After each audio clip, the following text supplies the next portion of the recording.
Alright guys, TacticalRab back again today. Hope you're all doing well and enjoying your day so far. We are just a couple of days away from the start of the North American Open qualifiers where the teams for Challenger Stage 2 will get confirmed. Sentinels seemingly having a massive step in the right direction with this new Kanpeki update. Very much intrigued to your thoughts in the comment section below. Hit the like button if you enjoyed the video. Subscribe if you're new as always. I would greatly appreciate it. Really up to the channel. Thank you very much indeed for doing that one. Loads of new subs over the last few days. Really do appreciate it. Firstly, Optic of course, they win their Masters just a couple of days ago. FNS has a good tweet for the haters right here. This also from a couple of you guys pointed out to me. ROP trophy, of course, generally airport security, maybe not the, well, maybe they don't treat items with as much respect as they might deserve at times. And was kind of concerned the trophy might get destroyed. He says, never mind, they're all good. So that got through the airport security, no problem at all. We've got to talk about some rostermania stuff though, because this is a major topic that came out yesterday. There was quite a talk, I think I made a video a few months ago now, that KennyS, there were some rumors, would he come to Valorant, right, from CSGO? KennyS, legendary AWPer in CSGO, if you guys are unfamiliar with him. But apparently he's going to be joining the Valorant OG team and at least giving that a go, because I'm pretty sure his idea was on G2 he wanted to see bide his time, see if he could get a spot back in that team. Probably not going to happen, so now he's going to go to Valorant seemingly, which is kind of crazy if this is actually the case. I wonder if it will work out. That's the thing, a lot of kind of OG CS players have come to Valorant. Some have had great success, some have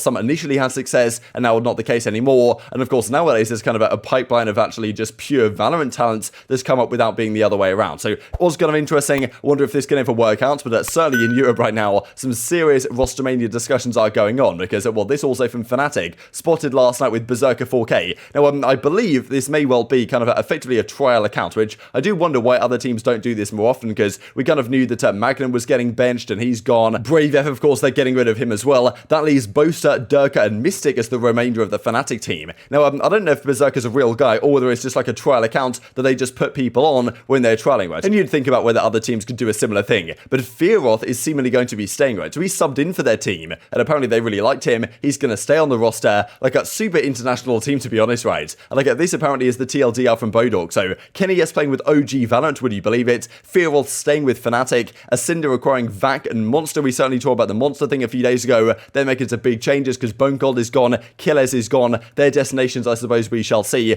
Gob B also apparently, I think he was on the big team. He's going back to CS. Casper's bench from big, so craziness right now in the European region. This pretty much just sums it up. But in North America, pretty much the rostermania stuff has come to a close, and the teams are pretty confident in what they're doing going forward as well. Before we talk about that, got to touch real quick on Sova, because a significant nerf is seemingly coming through for patch 4.08. One of the big things that was discussed actually about Sova was the fact that his kind of shock dart animation had been changed to a degree. He now held the bow at an angle, he didn't necessarily do that before, which definitely changed up some lineups, right? So if people wanted to have Sova lineups and stuff, it wasn't so easy to do that, because often their lineups could be based on exactly where their bow was and stuff like this, lining this part of the bow up with this, and now of course you change the animation, changes how it works. So that was one point of discussion. This also from Derek though, because people talked about the Sova drone seemingly getting nerfed to only last now for 8 seconds. If you ping someone with it, it only pings them twice. Now there's been plenty of talk what you should do about this, because Derek reckons, okay, keep it pinging 3 times, but make it so you can only shoot 1 drone dart. The shock nerf is pretty fair, he reckons. So look, we'll see how this goes, right? But the drone dart is quite interesting because, as Vanity says in the reply, you should have to choose between either tagging 1 person and your drone at breaking immediately, or just don't tag anyone and move out and clear multiple spots, which is an interesting point. I wonder how they'll deal with this. I think in general the Sova nerf seems to be looking pretty good. Fade seems to be rather strong, and in terms of an initiator, the meta may well indeed change. I believe the plan is these open qualifiers coming up in the coming days here will be played on the current patch update of 4.07, and then in a few days time after they conclude, then the Jet nerf comes through, the Sova nerfs come through, Fade arrives into the game, all this type of stuff. And the pros are going to have to use that for challenges, right? So a lot is going to change over the coming weeks on which team will adapt best, maybe the team that gets the better of it. Of course, 100 Thieves with their new roster, they've been up in their bootcamp the last few days, had a fun day of trolling my teammates. Bootcamp is going at swell Asuna reckons. So he reckons definitely taking some steps in the right direction, kind of trolling Derek here in the replies. Some people were saying, okay, wow, Asuna, what a bad teammate and everything. I'm sure DDK and Sean Gares are on top of everything that's going on, but they believe they're taking some serious steps in the right direction. Will says as well, first day of bootcamp done, got trolled by Asuna all media day, got to play on Texas ping, right? So of course a big step in the right direction for those guys. All this talk actually about TenZ, will he move out to Texas? The ping differential there in some of these online games could be pretty important, especially if Sentinels, of course they will be playing in these open qualifiers, where, these games are far from gimmies, as we saw last time with big teams fell into qualify and big teams very much struggling to even make it through to challenges. Now Zilsis has had a few words to say. Firstly, he drops this, Trent is an onliner, which Trent actually comes to the replies, right? I'm sure like it's kind of tongue-in-cheek type stuff, but of course you do have to wonder, right? Trent, of course, went to Masters, didn't really perform anywhere near as well as he has done online. Does also make you think those Zelsis on version 1, who are they scrimming right now? Are they playing against the guards? Like, of course, I guess they're back in the US right now, so they've probably been practicing, right, getting ready to go for the upcoming stage. But also, seemingly, Zelsis and version 1 were playing Sentinels last night, saying the following: Sentinels is winning everything once again. So he reckons, seemingly, that they played each other last night. Of course, we saw this a fair bit from a lot of players every so often. They'll tweet something like this after like a scrim that maybe goes down. V1 might have played Sentinels with a new team. Kanpeki in right instead of Zoms. They changed out some of the roles. Sig might now be on the smokes. Kanpeki kind of in a pretty much a flex role on the team, doing quite a lot if he needs to be. Existing chemistry with TenZ might be obviously pretty good for them, and Zelsis reckons they're looking really good, right? And I'm pretty sure that there was a tweet that came out quite like this before Masters, where someone said, look, Optic is just winning Masters effectively, because apparently the scrims were going so well when they were playing Optic, and Optic were just demolishing them, that they were confident enough to say, yeah, Optic's going to go to Masters and win the entire thing. That's what happens, right? So we shall see if this works out with Sentinels right here, and whether Zelsis is onto the money. dapr even says in reply, okay, well played, GG. So basically saying, yeah, okay, we did play you in that scrim set. We did rather well, of course, because version 1 last stage, of course, like scrims don't mean everything. Some teams going harder than other teams. Some teams practicing more things than other teams are. But like, still, of course, they're trying out with their new squads. They want to look good. They want to try and improve. And maybe they believe that Kanpeki is already seemingly a very much a big step in the right direction, right? Because Zelsis and version 1 last stage went 5-0 in their regular stages. And then, well, Sentinels firstly are going to have to even qualify for that, right? Which is going to be not so easy. Of course, they confirmed Kanpeki just a few days ago. Lots of talk about this move. Is it a good idea? Like, ShahZaM, TenZ, very much happy with it. Is it like a long-term fix? Is it a short-term solution for all the issues that they had? Like, what Zom's going to do next? Plenty of questions you guys were answering in the comment section below a couple of days ago. But yeah, Kanpeki, big surprise to most people, getting him from a crew. They've got a replacement in over the last couple of days as well. So yes, he will be playing with them in this upcoming Battlefy tournament, or like, well, the open qualifier that is right now over at Battlefy. So you can actually see the bracket right now. Now, Sentinels have a bye because, of course, they were last time in stage 1. Therefore, like, they get the bye effectively through because they kept the majority of their roster. You can see version 1 as well. They're also down here in the gauntlet. They have a bye all the way to, so round 3 gets you to the last 32 effectively. So version 1, they have a bye to round 3. They will play one of these 4 teams, whatever makes it through. Like, effectively the way this works is they get a bye to the round of 32, and then only top 4 when this tournament go through to challenges, and then top 4 the next time around again, they go through to challenges again, right? So version 1, like, complexity right here, like, they don't have a bye at all. There's, I mean, you guys can see through on the left-hand side here that, some of these teams have byes, some of them don't. I'll try and zoom in as much as I realistically can. Okay, this is about the biggest we're going to get it. But Evil Geniuses, they have the round of 32 bye as well. They'll play one of these 4 teams. Dark Zero, pretty big,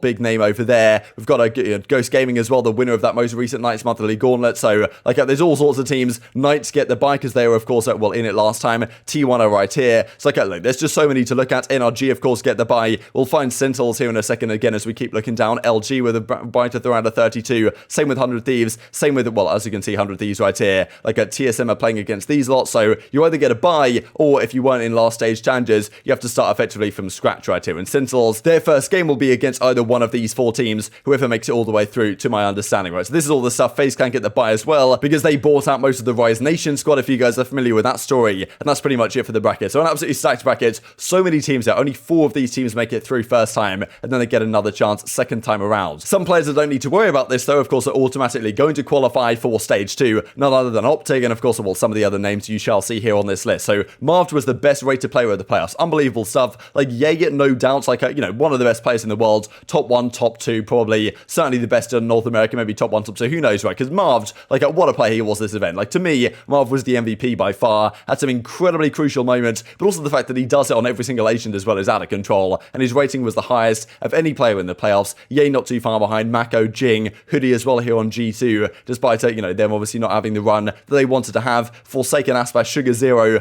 Buzz, and Victor rounding out the top 10. There's also some interesting stats actually I thought from Fion Fire. Agent usage rate and Valorant Masters. So, well, we imagine this might change going forwards. Fade is coming through. Neon, of course, was used 8% of the time, but a lot of that I'm sure was Optic and Victor, right? Using it a fair bit. We even saw on the list right here, Victor at a 1.05 in the playoffs using the Neon. Not something you might expect to see, and was hugely influential for them on creating space for the rest of his team. So you do have to think whether Neon comes up, more frequently into the meta. There was, some usage of Reyna, some usage of Yoru, Phoenix not used at all. But yeah, Jet, of course, with her nerfs, they might be going down. Like at Sova as well, he's getting nerfed as well. Fade is probably going to come in. Chambers seen a lot of use actually lately as well. So a lot of this is in a pretty good spot, right? Anywhere from pretty much like even Astra being used used still 23% of the time, Brimstone 15%, like of course like well Omen had a fair bit of usage as well at 38%, right? So a big switch up in terms of smoke agents, right, with that kind of the nerf to Astra that came through, but you know, still a relatively decent balance on the whole. But yeah, the Jet kind of is still the standout here at 65%, lower I guess than maybe she used to be, but the nerfs may bring this down even further, and yeah, maybe the Phoenix buff is coming sometime or another, and even Yoru's changes hasn't really well caught on as of yet, but sometimes it takes some time, right, for people even to figure out the Neon might actually be the way to go in this meta. And just this well, very nice couple of clips here from Soulcast to finish out the video, but very much intrigued to get your thoughts on all this stuff in the comment section below.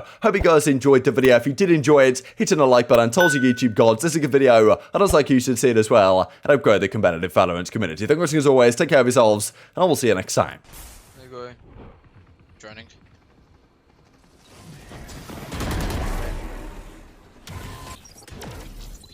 What might be bricks? Alright, let me go. Oh! Wait. Okay, 3. I have good timing, boys. Wait, I saw the trap. Viper and Sova aiming. Don't pick. They're both main. What?